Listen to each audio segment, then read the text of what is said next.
Okay, so now that you have created your welcome email and you have given people what they have opted in for, now what you can do is you can build and gain their trust further. So obviously, a majority of times when somebody signs up to your email opt-in list, they will not buy at that given moment, and that's fine.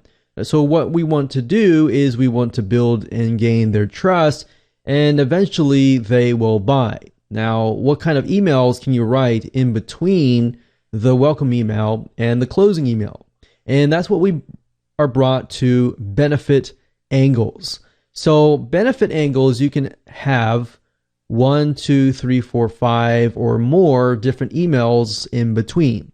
And the purpose of these emails is to show people the benefits or the answer to the question, what's in it for me? Which is what your viewers are going to be asking. So if you can answer these in many different ways, you can look at your product or service and see what are the benefits to them actually buying your product or service. Does it solve a pain? Does it save time? Does it save money?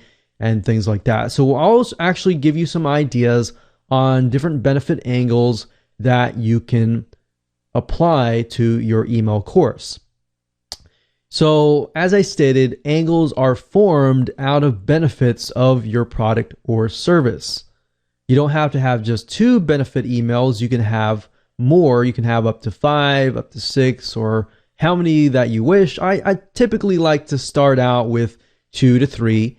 And if I feel like, the conversions are doing really well, I might add more or just test it and see how things go. Now, if you're using a timer at the very end, for example, if you're using a countdown timer and you're closing it at the very end, I would probably try to keep it to a max of 3 to 4 benefit emails. If you want to test it with more emails, that's fine. But generally speaking, I find 3 to 4 emails is a sweet spot if you are using a timer. If you're not using a timer at the very end, meaning if you're not going to close down your offer at the very end, then you can use 5, 6, 7, 8 or more benefit emails. So here are some different angles that you can use. And keep in mind that every single email that you have that sends out per day should not contain more than 1 different angle. So if one of the angles is like save time, you might want to focus on that and that alone. And then the second day or third day have a different angle. So just keep that in mind. So different angles that you can use are like saves time. So your product or service can save time in some form or some way. Or maybe it saves money. Or it makes them more money. Or it allows them to do more with their time. So as you can see, these angles can actually relate to each and every one of them. It prevents headaches. It solves what problem? And it solves what pain? So obviously you can get into a lot more depth within your product or service, depending on what you're trying to sell, what you're trying to get them to take action with, and you can apply that to your company. So these are different angles that you can use, and if you want to just pick and choose 3 to 4 and just run with it, you'll see in just a minute how I write the benefit emails, and then you can apply that to your own product or service. So let's take a look at an email that you can actually swipe and fill in the information with your own products or services. So the goal is by the end of this whole video course, you should have an email course written up. So let me go ahead and show you that right now. All right, so the key to the benefit angle emails are that they're short and sweet, but they focus really on one specific angle at a time. Do not make the mistake of trying to combine too many angles in one email.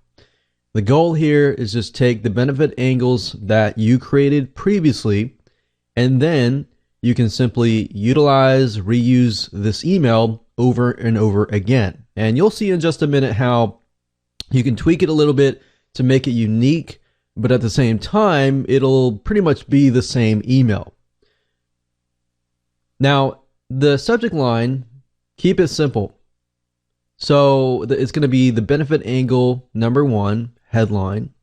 So, how to lose weight, or how to do this, or how to do that and try to make it interesting. You can add things like discover how to do this, or powerful new solution to do this.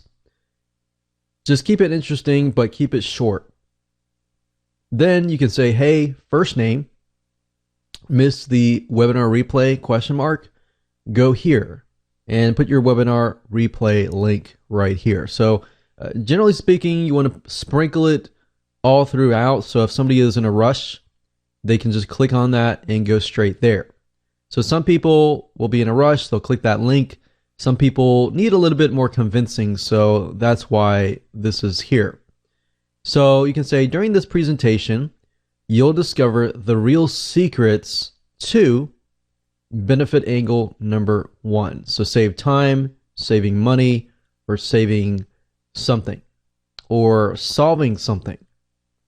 And then what you want to do is you want to elaborate on that benefit number 1. So write some details about why benefit angle number 1, or number 2, or 3, or 4, or 5 is what they want ASAP, or as soon as possible. So obviously this little blurb here is just addressing you to write some details about benefit angle number 1. So you can create bullets of why and elaborate further in detail. Then you can write something that happens only on the webinar itself.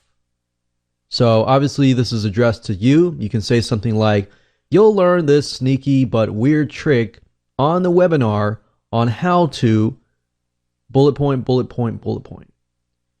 And the reason why you do that is you're kind of giving a sneak peek preview of what's on the webinar itself. So that kind of gives them an idea of, okay, I definitely want to watch the webinar replay because of this. And then of course, don't forget to get them to take action again. So you can watch the private replay here, replay link here, warm regards, put your name. You can put tomorrow, or in 2 days, I'll be sending you more information on how to, and then benefit angle number 2, and so forth. So now if you have several benefit emails, then obviously you'll have several of these.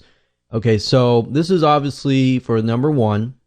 So if you're done with number 1, number 2 is just the same.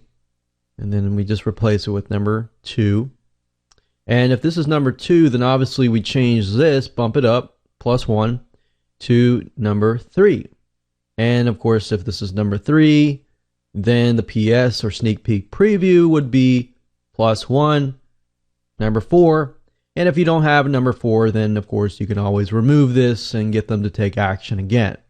So that's really what it comes down to when it comes to the benefit emails. Nothing complex at all. Very, very simple. And that's how you want it, because most people don't have a lot of time to read. But if as much education as possible, if you can give some free tips, then you can justify it being a little bit longer. Okay, so now that you understand how to do this, let's move on to the next video.